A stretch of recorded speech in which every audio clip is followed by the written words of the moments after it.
خدا کی قسم میں اس بات کی گارنٹی دیتا ہوں، میں کیا اللہ تعالیٰ قرآن میں گارنٹی دے رہا ہے، لا خوف علیہم ولا ہم یحزنون، نہ ہی ان پر کوئی خوف ہوگا نہ ہی وہ غم کھائیں گے۔ اب یہاں خوف کیا ہے؟ فیوچر فیئر، انزائٹی، اور غم کیا ہے؟ ڈپریشن، ماضی کا پچھتاوا۔ اللہ کہہ رہا ہے وہ نہ ہی وہ خوف کھائیں گے اور نہ ہی وہ غمگین ہوں گے۔ آخر کون ہے وہ لوگ؟ Who are the people. 3 نشانیاں اللہ تعالیٰ نے بتائی ہے، یہ 3 کام بندہ کرے گا، نو انزائٹی، نو فیئر، نو ڈپریشن۔ نمبر 1، وہ لوگ جو اپنی نمازوں کی حفاظت کرتا ہے۔ نمازوں کی حفاظت کرنے کا کیا مطلب ہے؟ 1 2 3 4 پڑھے، اٹھا کے پٹک کے بھاگ جائے؟ نہ، بالکل نہ۔ جس طرح ایک باپ اپنے بیٹے کو ہر برے کام سے بچنے کی تبلیغ کرتا ہے، اسے کھلاتا ہے پلاتا ہے، اس کی تربیت میں کوئی بھی کمپرومائز نہیں کرتا، اسی طرح نماز میں بھی کوئی کمپرومائز نہیں کرنا۔ سر ہو سجدے میں اور خیالات ہو دنیا کی، کہیں تیرا سجدہ تجھے کافر ہی نہیں بنا دے۔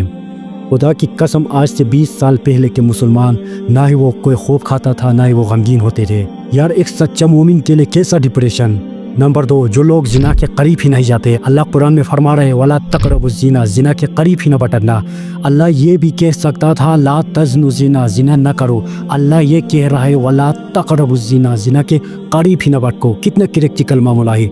ہمارے معاشرے میں ایسے گندے کام ہو رہے ہیں جہاں رہ کر آپ خود کو ڈیولپ کر رہے ہو۔ خدا کی قسم، یہ آپ کے لیے اللہ کی خاص رحمت ہے۔ اگر آپ برے لوگوں کی صحبت اختیار کرتے ہو، برے لوگوں میں رہتے اور اوپر سے سوشل میڈیاز پر آ کر، یہ سوشل میڈیاز بھی بری صحبت ہے۔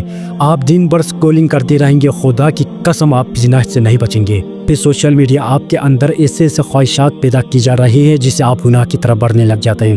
اسی لیے اللہ کو آپ کی کمزوری کا پتہ ہے، ولا تقربوا الزنا، زنا کے قریب ہی نہ بٹکنا۔ نمبر 3، جو لوگ اپنی نظروں اور شرمگاہوں کی حفاظت کرتے، انہی لوگوں کے لیے دنیا اور آخرت میں عمدہ ٹھکانہ ہے۔